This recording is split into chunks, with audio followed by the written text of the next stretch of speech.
Glasgow is a unique city. It is interesting, it is exciting. It is the finest surviving example of a Victorian city in Europe. Its parks are splendid.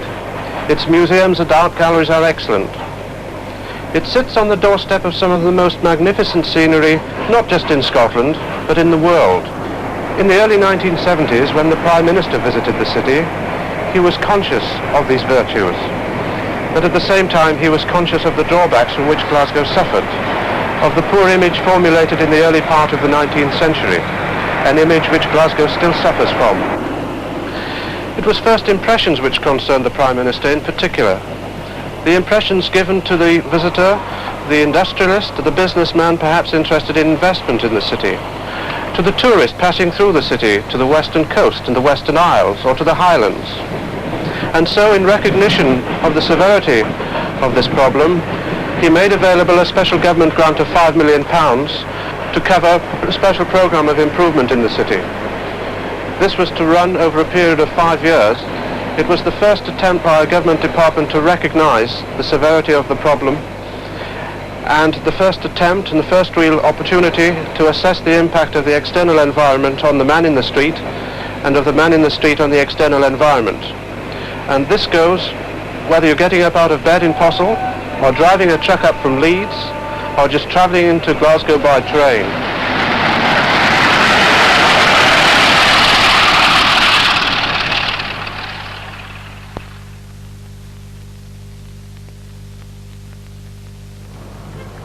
In the inner city, the question is not, is there a job to be done?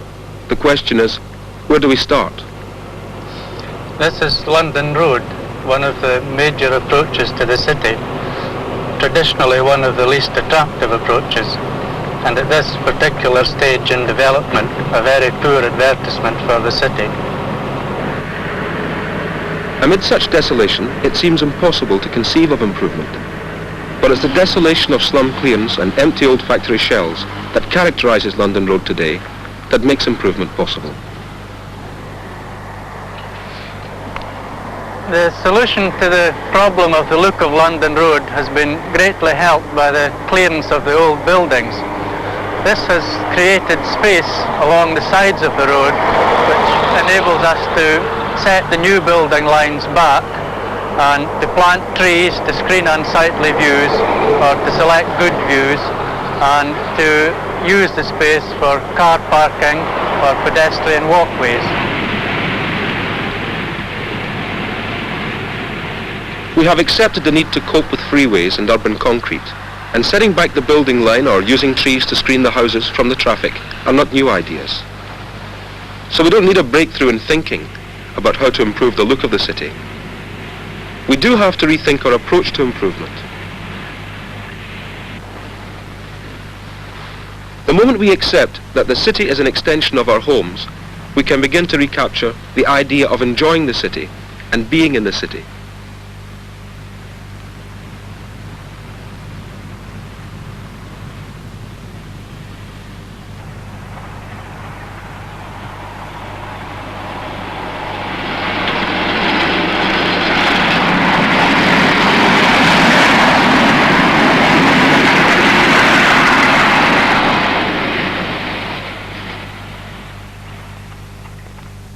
We used to reluctantly back our buildings onto the railway, but with the change from steam to diesel and electric trains, that same wasteland has been freed and made available for improvement. The technique is the same, grassing and tree planting. And that simple solution can transform the area bordering the railway for both the traveller and the people living by the railway side. Even the great River Clyde, the river that built the city, never really belonged to the people of Glasgow. It belonged to the world.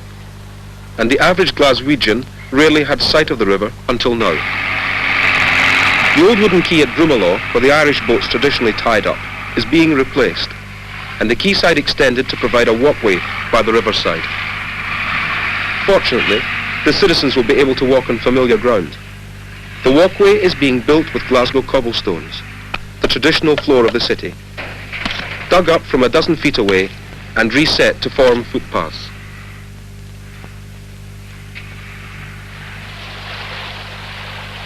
The Clyde is not the only Glasgow river. On the banks of its tributary, the Kelvin, an old mill stream has been saved, and the park bordering it reclaimed and re-landscaped as part of a chain of linked green walks that will crisscross the city. South of the Clyde flows the Cart. Like most urban rivers, the White Cart and its banks have been losing the fight with their surroundings. Untended and fenced off, managing to exclude everybody but the people with rubbish to dump. The new walkway that has been created on the far side of the bridge gives an indication of what is possible if time and money and energy are put to work. It's not a showpiece. It's a start in the long process of giving back the overworked rivers to the people.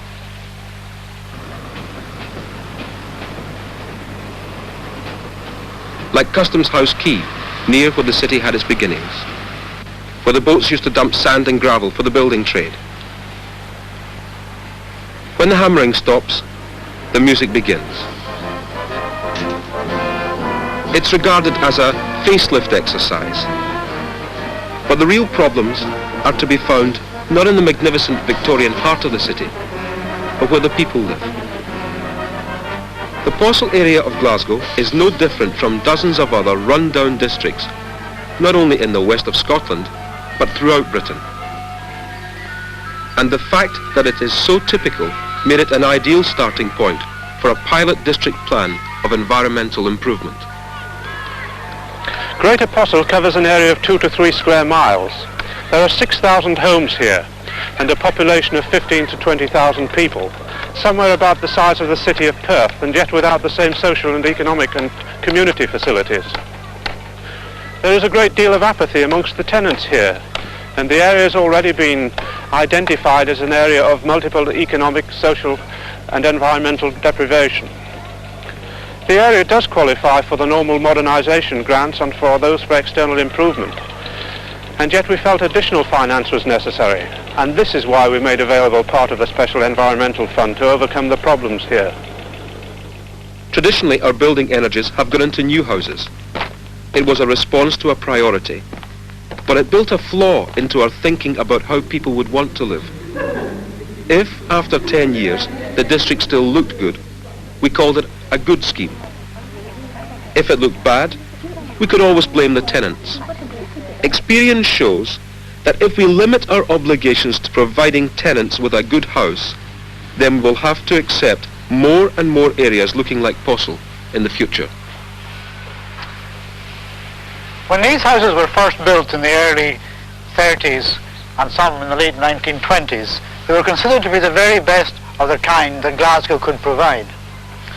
But over the years, things have declined, and as you can see, they have now gone very, very wrong. There are a variety of reasons why things have gone wrong. The main one of these appears to be the lack of money and imagination which have been given over to the design of the outside spaces.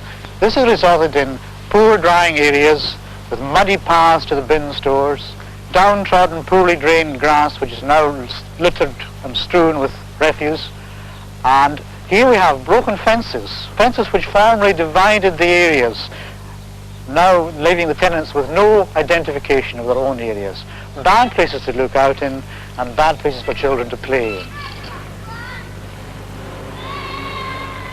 It is fashionable to blame the poor state of these back courts on the lack of care taken by the tenants who live in these areas. But anybody who thinks carefully about the problem is bound to realise that it is the very layout of these spaces themselves which turn against the very best efforts made by even the best of tenants to make the areas look tidy and attractive. But whether you live in a housing scheme or in one of the old centres of the city, any improvement means change, and changes bring their own problems. People are not used to the idea of change, particularly when it is large and spectacular change. And yet here at Salson Cross, right in the heart of old Glasgow, several generations have seen just this sort of change. From horses and carts to tram cars, and now to large lorries, heavy buses and numerous cars. However, it is hoped Over the next few years, a massive investment of money and effort will go in to providing another type of change for the better. Right here at the Saracen Cross, there will be areas which will be laid over with paving, streets closed off, safe places for children to play while the mothers go shopping. There will be sheltered housing for old people.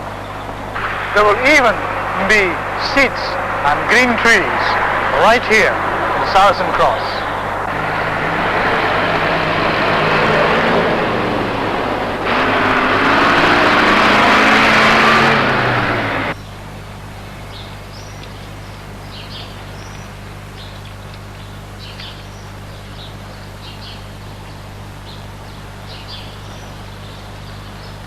They used to call this Wine Alley, but the biggest change here hasn't been the improvements such as the provision of drying greens, bin stores, landscape areas, shrubbed areas, toddlers play areas. The main change has been the emergence of a very strong tenants association dedicated not only to change the name but to improve the way of life for the people of Moor Park. In the Keppel Hill area of Fossil, another community group has come together to cope with the problems of renewal. At this meeting, social workers and planners, the police, the tenants, all have their say about what kind of improvement they want and where and when. That the meetings more often air problems than solve them is a measure of the job to be done. But the hoped for radical change can only occur if the problems are honestly identified.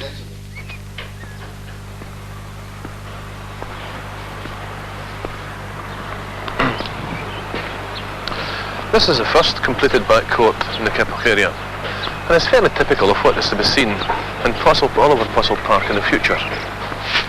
The new back courts are designed to answer obvious needs.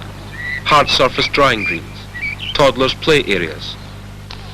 It's an attempt to cope with the different demands that the housewife and her children will make on the same area.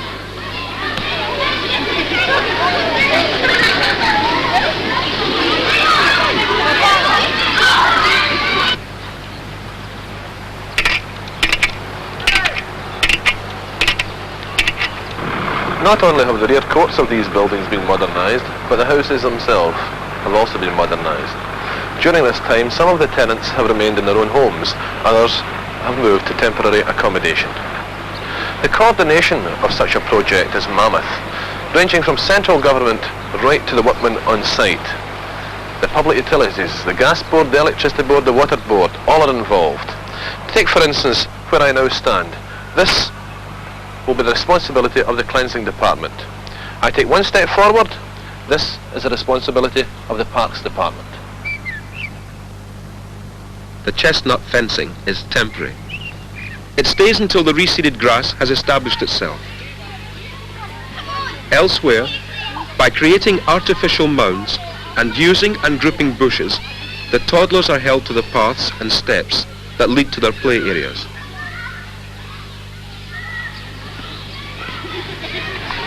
The downtrodden muddy grass patches that help to disfigure the old back courts existed because grass cannot survive more than 120 people to the acre.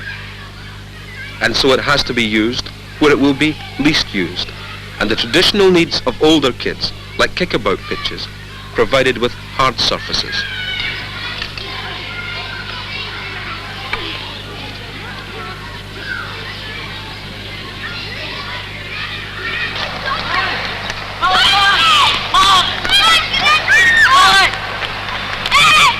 The only question ever asked about this project is it worth it, or will it last? We don't have the answer to that question. It depends on the local authority departments maintaining the area and on the tenants doing their part.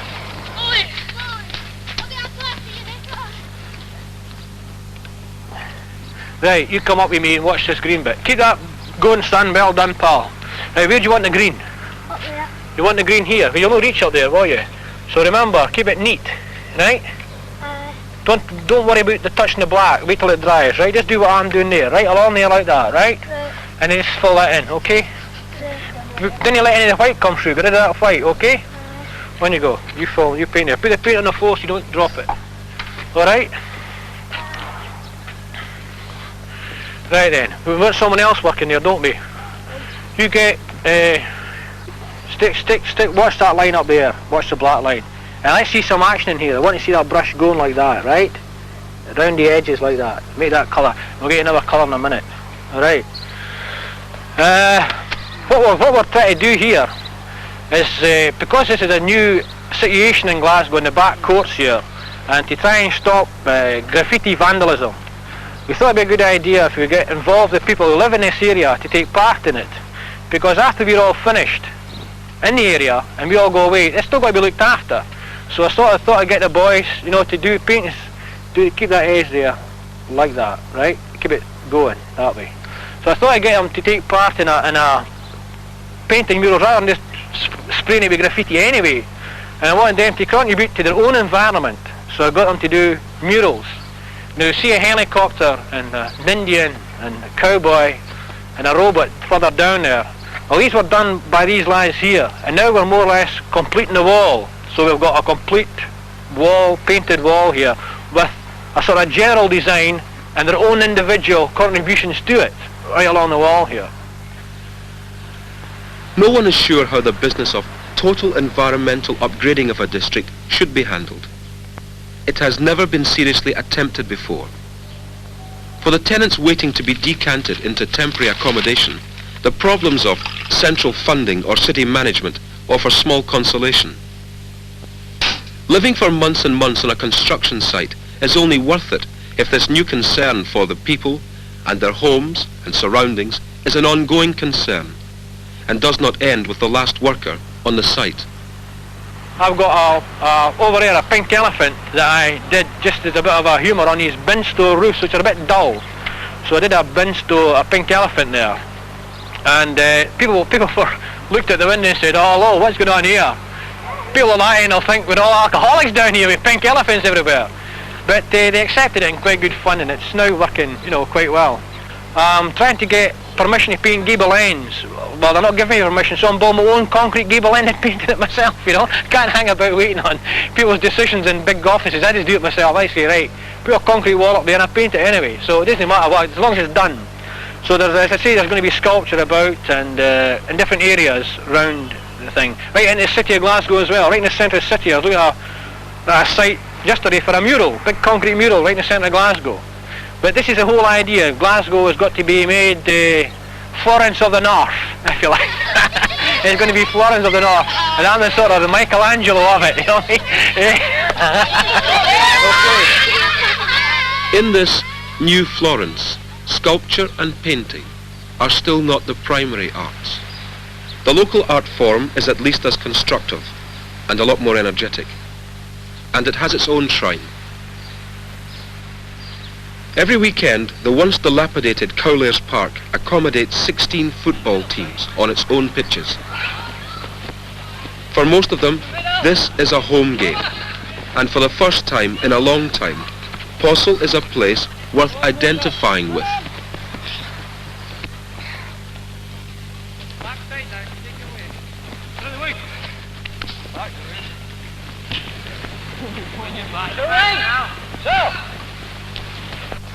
But football pitches and stone cleaning, re-landscaped parks and tree planting and grassing verges are only superficially a matter of finance.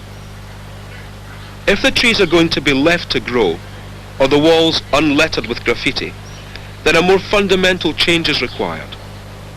The problems of the Possil district go beyond the simple business of facelift. Physical improvement is only part of the job. A real opportunity now exists to improve the quality of life for ordinary people.